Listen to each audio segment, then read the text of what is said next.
Hello, ladies and gentlemen, and welcome to week 7. Oh my gosh, we're almost there, ladies and gentlemen. After this week, we'll have one final week. Remember, we lost a week after spring break, so that means that we don't actually have 9 weeks this week. We only have 8 weeks this week, all right?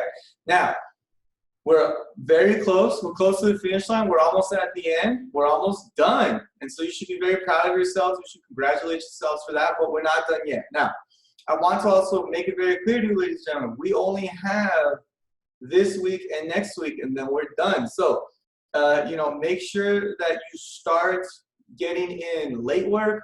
Make sure that you start working on things that you haven't done now, right? It's going to be really hard for you to do everything final week. So if you have some stuff that you haven't turned in or some quizzes that you haven't taken, make sure that you start working on those things now. Make sure you start doing those things now. Remember, I will accept late work. I will accept late quizzes. Just let me know, shoot me a reminder, ask me questions, whatever. And when you complete something, let me know so that way I can make sure that your grade reflects that.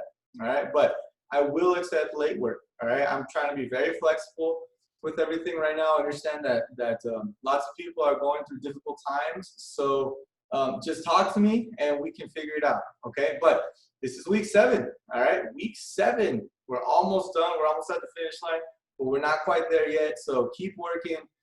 Keep doing a great job. You guys are really doing amazing stuff. So keep up the good work. All right. So this should be a really short video. I know I say that every week, but this really should be. There's not too much to go over because I kind of changed things up a little bit. All right. So I'm going to share my screen with you all.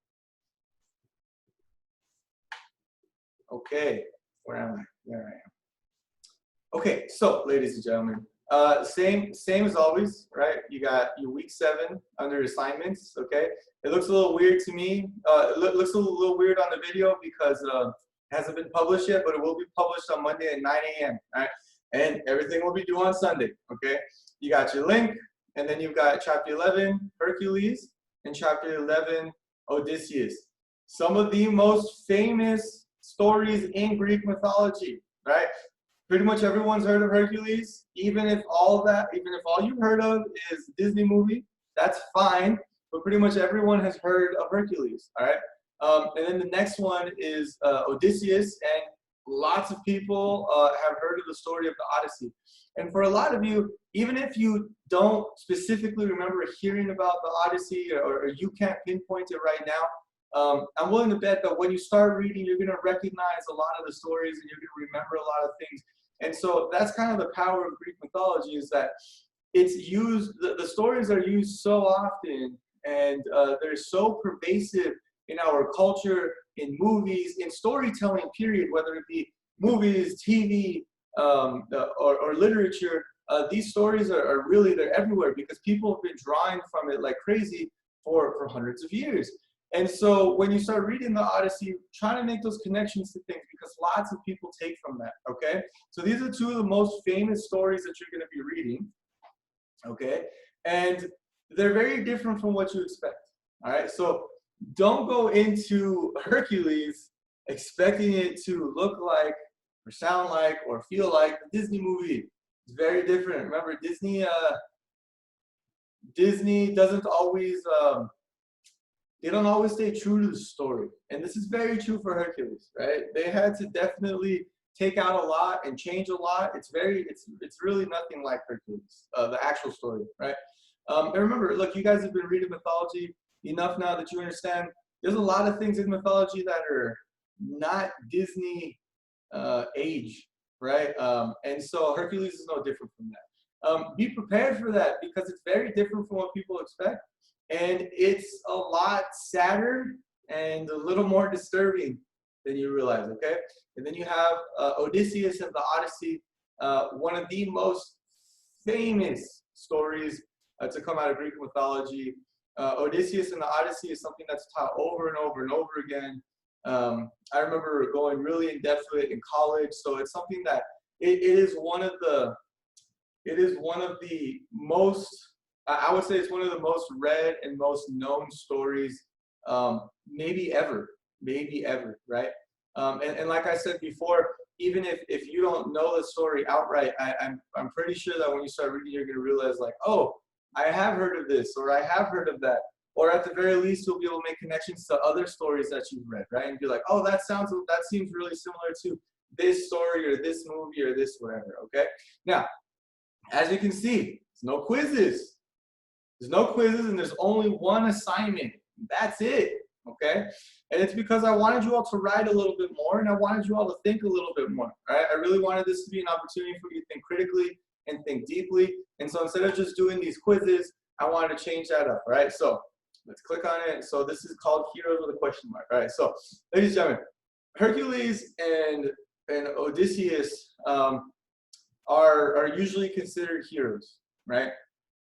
But this idea of what constitutes a hero, what makes up a hero, what comprises a hero, what a hero is, has changed a lot over the years. Even in my lifetime, right? In my lifetime alone, what used to be considered a hero in literature or in movies or in TV, and this is especially true in media, especially true with movies, this idea of what a hero is has changed very, very much.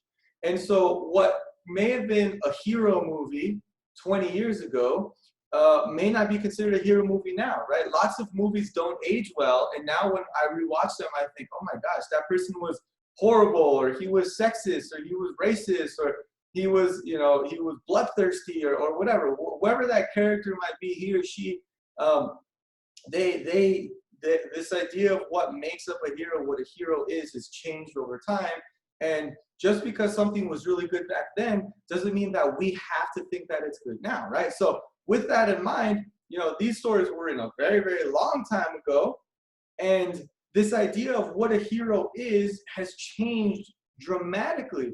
And so I want you to think about three things. I want you to think about what things made the Greeks think of these two characters as heroes. So why did the Greeks think of these two characters as heroes? What did these people do that made them seem heroic and that made them seem like heroes, right? There's a lot of things. Edith Hamilton goes through great detail to explain what were the things that the Greeks were looking for, right? What were the things that the Greeks considered good and what did they consider bad? And she really goes into detail about that. So I want you to then take that information. I want to say, okay, these characters, what were the things that the Greeks liked about them, and then why were they considered heroes during this time period, during that time period? Not this time period, but that time period, okay? Then I want this to become a little more personal. Do you think that the characters in these stories would be considered heroes today? So in today's timeline, do you think that they would be considered heroes? And so you can look at that in two ways. You can think of like, would they be considered movie heroes? Would they be, or if this was real life, like if this was a real life person walking the streets today, would we consider this person a hero or not? All right, so I want you to think about that. Do you think that they would be considered heroes today? And then finally, do you consider them heroes? Do you think of them as heroes? Okay, now, these are the three questions. For each question, I want you to answer in 2 paragraphs. And in each of those paragraphs, I need you to have a very clear answer, right? A thesis. I need you to very clearly answer the question, all right? Provide a thesis. No wishy-washy, no 50%, no little, no. Make a very clear and definitive answer. I think this, all right? And then I need you to provide contextual evidence from the story, all right? And then remember, this is about Hercules and Odysseus. No other stories are a part of this, all right? So I want you to give contextual evidence. This is the reason why they were heroes to the Greeks. Provide actual evidence from the text. This is I do or I do not think that they would be considered heroes today because of this story they did this, and in our society that is good or bad, right? And then do you consider them heroes? Say, you know, yes or no. I do or I don't consider them heroes.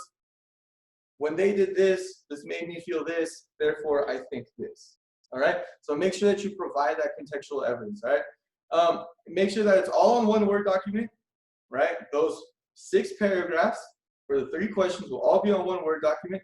Make sure it's in MLA format, and that's it. Now, use this as an opportunity to critique something. Remember, yes, Greek mythology has been taught for a very long time. Yes, it has been very important.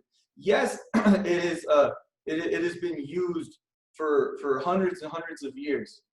But that doesn't mean that you have to like it.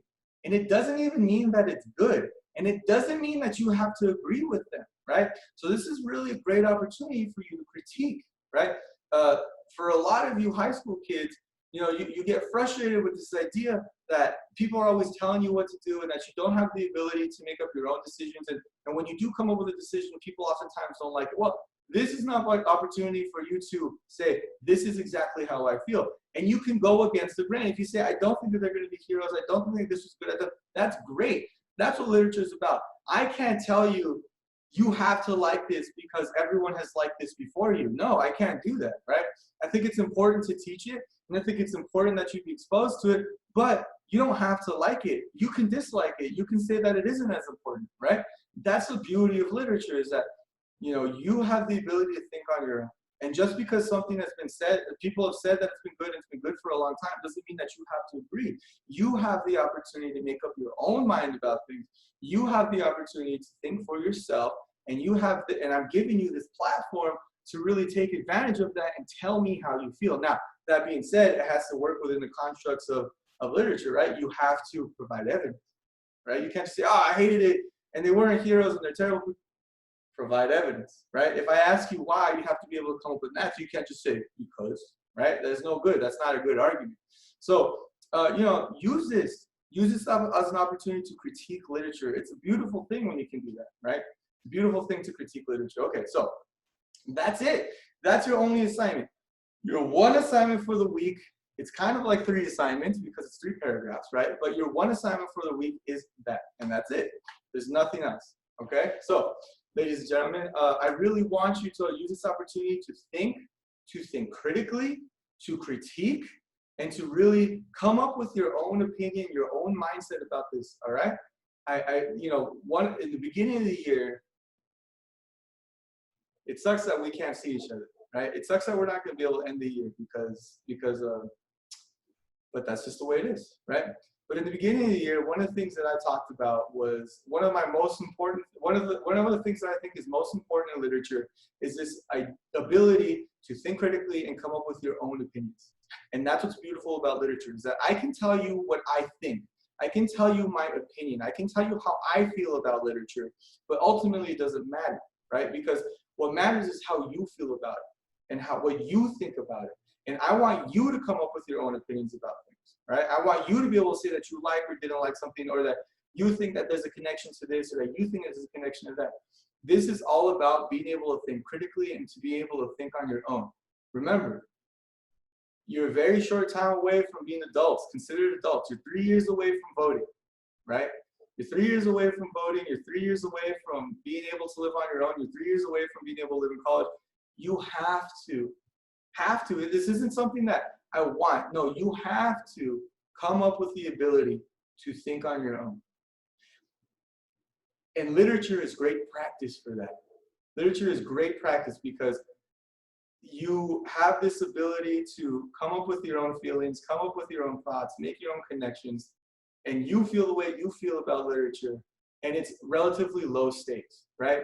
For the most part, when you're critiquing literature, there aren't huge consequences, right? And so this is great practice for you all to start coming up with your own thoughts and thinking on your own and thinking critically, because by the time you get to college, it is so important that you are not told what to think, but that you do the research and you come up with your own opinions, all right? So utilize this as an opportunity for that, all right? I feel like I've tried to make this come full circle. It's been weird, we haven't been in the classroom, but utilize this as an opportunity to come up with your own opinion, all right? And we've been doing that all year. You all have been doing that all year, but this is just another one of those examples of you being able to do that, okay? All right, ladies and gentlemen, that's it. You got 2 chapters, you got 1 assignment, and that's it for this week, all right? I will see you all on Monday and Tuesday for our meetings, but you have all week to get this done. Make sure you budget your time wisely, and as usual, let me know if you all are doing okay. Let me know if you all need any help with anything. Let me know how everything's going.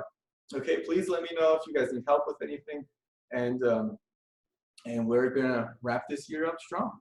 Okay? All right, ladies and gentlemen, it was great seeing you all. I hope all of you are healthy and safe. I hope that your families are healthy and safe. Make sure that you get into a routine. Make sure that you protect yourselves and you protect others. If you can, please wear a mask when you go outside. Remember, wearing a mask is not about protecting you, it's about protecting others. All right? And if everybody's wearing a mask, we have seen that contagion rates significantly drop.